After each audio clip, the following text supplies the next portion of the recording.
శ్రీ గురుభ్యో నమః. చక్కటి సందేశాన్ని ఇచ్చే ఒక కథను ఈరోజు చెప్పుకుందాం.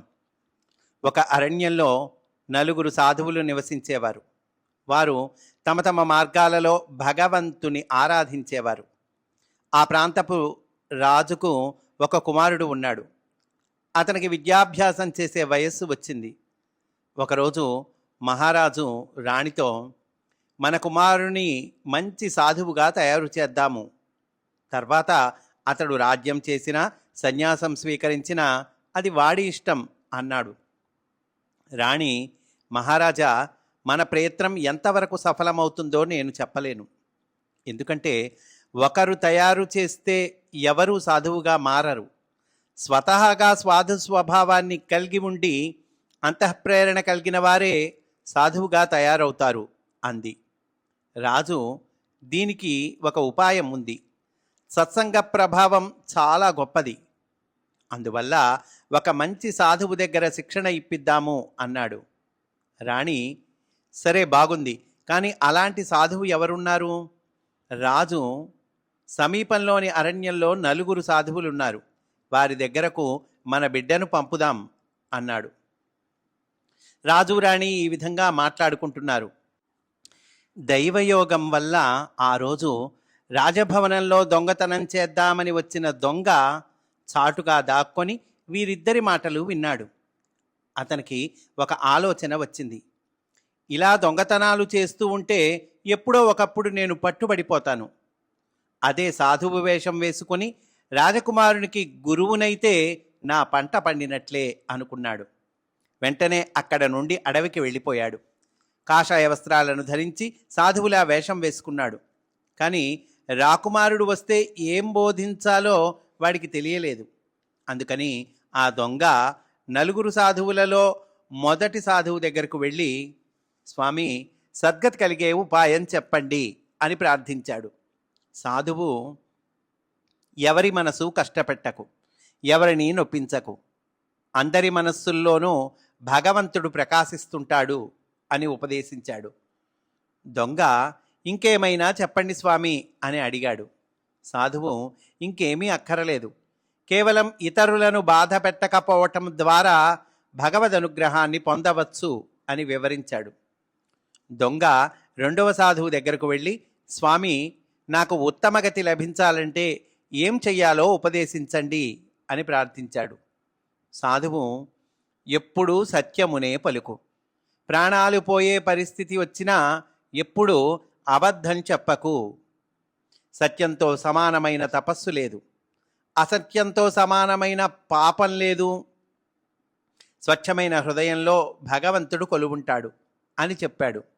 దొంగ, మరేదైనా సెలవీయండి స్వామి అనగా సాధువు, మరేమీ అవసరం లేదు అని చెప్పాడు. దొంగ మూడవ సన్యాసి దగ్గరకు వెళ్ళి, సద్గతులు కలగాలంటే ఏం చెయ్యాలి అని ప్రశ్నించాడు. సన్యాసి, నిరంతరము రామనామ జపమే సద్గతిని ప్రసాదిస్తుంది. రాత్రి పగలు రామనామ జపం చేయడమే రాముణ్ణి పొందటానికి సరైన దారి అని వివరించాడు. దొంగ ఇంకా ఏమైనా సెలవీయమనగా సాధువు, ఇంకేమీ అవసరం లేదు అని చెప్పాడు. దొంగ నాలుగవ సన్యాసి దగ్గరకు కూడా వెళ్ళాడు. మిగిలిన వారిని అడిగినట్లే ఆయనను కూడా అడిగాడు. ఆ సాధువు, భగవంతుని శరణు పొందటమే ఉత్తమ గతికి ఏకైక మార్గం. వివాహమైన స్త్రీ ఏ విధంగా భర్తే తన సర్వస్వం అనుకుంటుందో అలానే ఆ పరమాత్మనే సమస్తంగా భావించాలి. కృష్ణుడే నాకు సర్వం, ఇంకేమీ లేదు అనుకోవటమే సద్గతికి సోపానం అని చెప్పాడు. దొంగ ఇంకేమైనా చెప్పమనగా సాధువు ఇంతకు మించి ఏమీ అవసరం లేదు అని చెప్పాడు. దొంగ నలుగురు సాధువుల నుండి 4 మంచి విషయాలను నేర్చుకొని ముందుగానే ఎన్నుకున్న ప్రదేశానికి పోయి సన్యాసిలా కూర్చున్నాడు. మహారాజు అరణ్యానికి వచ్చి నలుగురు సాధువులను కలుసుకున్నాడు. నలుగురు ఒక్కొక్క సూక్తిని చెప్పారు. రాజుకు అరణ్యంలో కొత్తగా 5వ సాధువు కనిపించాడు.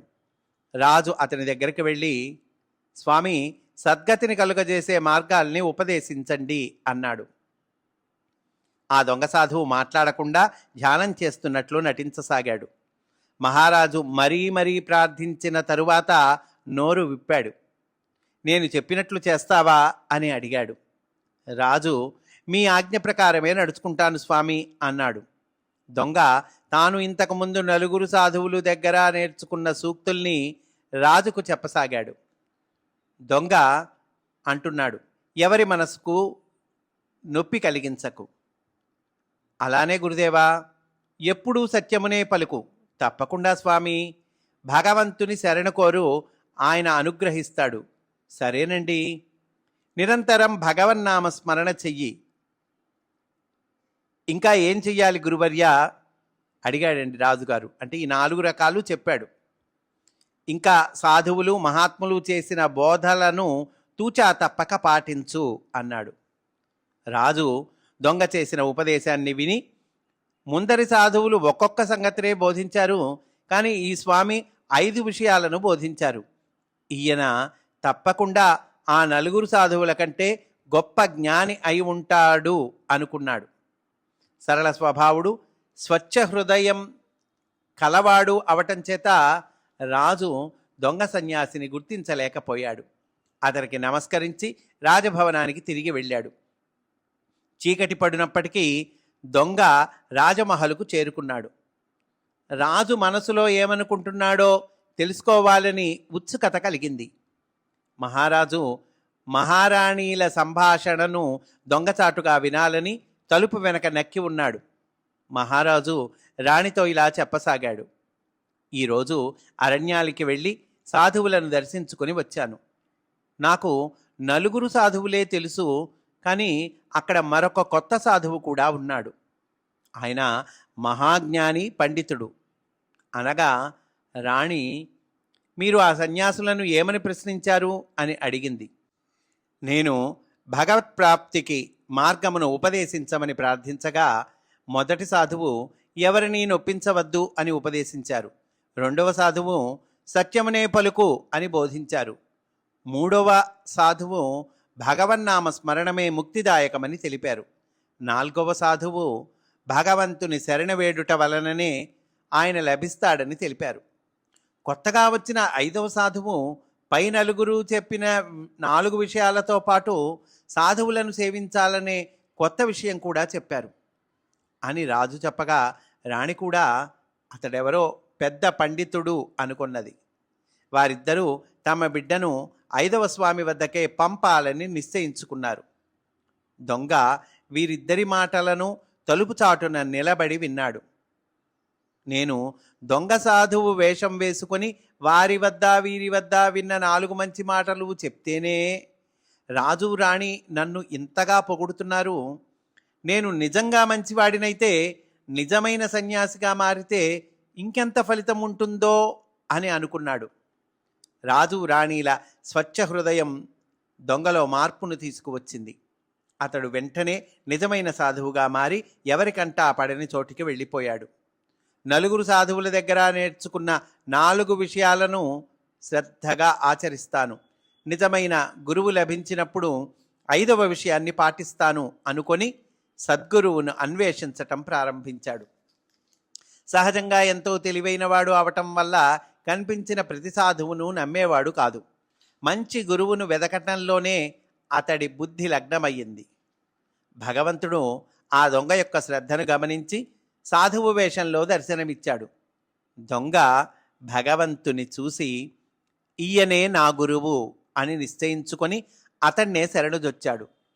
సాధువు రూపంలో ఉన్న భగవంతుడు, నేనేం చెప్పినా చేస్తావా అని ప్రశ్నించాడు. దొంగ సరే అన్నాడు. భగవంతుడు, ముందుగా నేనొక పని చెప్తాను, దాన్ని పూర్తి చెయ్యి, తర్వాత నీకు మంత్రము ఉపదేశిస్తాను. ఎప్పుడు ఎవరిని నొప్పించని వాని శిరస్సును, ఎప్పుడూ అబద్ధం చెప్పని వాడి శిరస్సును, ఎప్పుడూ భగవంతుని నామాన్ని జపించేవాడి శిరస్సును, భగవంతుని శరణు వేడిన వాని శిరస్సును ఖండించి ఆ 4 శిరస్సులను నా వద్దకు తీసుకొనిరా అని ఆదేశించాడు. అంటే 4 సాధువులు చెప్పినటువంటి 4 బోధలు ఉన్నాయి కదండి. ఈ 4 బోధలు ఎవరైతే పాటిస్తున్నారో ఆ 4 శిరస్సులను ఖండించి నా దగ్గరకు పట్టుకురా అని చెప్పాట. దొంగ ఈ 4 లక్షణాలు గలవారు ఒక్కచోటనే ఉన్నారంటే నా పని మరింత సులభం అవుతుంది అనుకొని పెద్ద కత్తిని తీసుకొని బయలుదేరాడు. దారిలో దొంగకు ఒక ఆలోచన వచ్చింది. నేనెప్పుడు ఎవరిని బాధించరాదని నిర్ణయించుకున్నానే, ఇప్పుడు ఏకంగా ప్రాణం తీయటానికి వెడుతున్నాను. ఛీ, నేను ఇలాంటి పని చేయలేను అని నిశ్చయించుకున్నాడు. దొంగలో సద్బుద్ధి జాగృతమైంది. అతడు వెనుకకు తిరిగి వచ్చి భగవంతునితో ఇలా అన్నాడు: గురుదేవా, మీరు చెప్పిన 4 లక్షణాలు నాలోనే ఉన్నాయి. నేను ఎవరినీ నొప్పించను, ఎప్పుడూ అబద్ధమాడనని ప్రతిజ్ఞ చేశాను. ఇక్కడ ఒంటరిగా జీవిస్తూ నిరంతరం భగవన్నామ జపం చేస్తూ ఆయననే శరణు వేడిన వాడిని. మీరు కోరిన 4 లక్షణాలు నాలోనే ఉన్నాయి కనుక నా శిరస్సును తీసుకోండి అంటూ పెద్ద ఖడ్గముతో తన శిరాన్ని ఛేదించుకోవటానికి సిద్ధమయ్యాడు. భగవంతుడు సంతోషించి, ఓయి ఆగు, నీ సద్బుద్ధికి మెచ్చాను అని మంత్రదీక్షను ఇచ్చాడు. అప్పటి నుంచి దొంగ అసలైన సాధువుగా పరివర్తన చెందాడు. ఇది కథ అండి. ఇక్కడ మనము 2 పాయింట్లు చెప్పుకుందాం. అంటే మంచి వ్యక్తులను, సాధువులను, భక్తులను అనుకరించినా సరే మంచి ఫలితాలు కలుగుతాయండి. వాళ్ళలాగా నటించినా సరే కూడా మనలో పరివర్తన వస్తుంది, మార్పు వస్తుంది అని మనకిక్కడ అర్థమవుతూ ఉన్నదండి. పైగా నటిస్తేనే నాకు ఇంత లాభం కలిగిందే, నిజంగా అసలు సాధువుగానే ఉంటే, సాధువుగానే జీవితం గడిపితే ఎంత లాభమో కదా అని ఆలోచించటం ద్వారా అతనిలో పరివర్తన వచ్చింది అని అంటూ ఉన్నారు. పైగా ఇంకో విషయం ఏంటంటే, నీ మార్గంలో నువ్వు పోతూ ఉంటే, అంటే నిజాయితీగా మంచి మార్గంలో వెళుతూ ఉంటే ఒకనాటికి తప్పకుండా భగవద్ అనుగ్రహం కలుగుతుంది. భగవంతుడే గురువు రూపంలో వచ్చి నిన్ను కరుణిస్తాడు, అనుగ్రహిస్తాడు. ఎప్పుడు కరుణిస్తాడు, ఎప్పుడు అనుగ్రహిస్తాడు భగవంతుడు? ఎప్పుడు గురువు రూపంలో మన దగ్గరకు వస్తాడు అంటే, నీ అర్హత పండిన వేళ, నువ్వు ఆ ఎలిజిబిలిటీస్ సంపాదించుకున్న వేళ గురువు రూపంలో భగవంతుడే నీ దగ్గరికి వస్తాడు అని ఇలా అనేక విషయాలు మనకి ఈ కథ ద్వారా తెలుస్తూ ఉన్నాయండి. స్వస్తి. వాసుదేవ.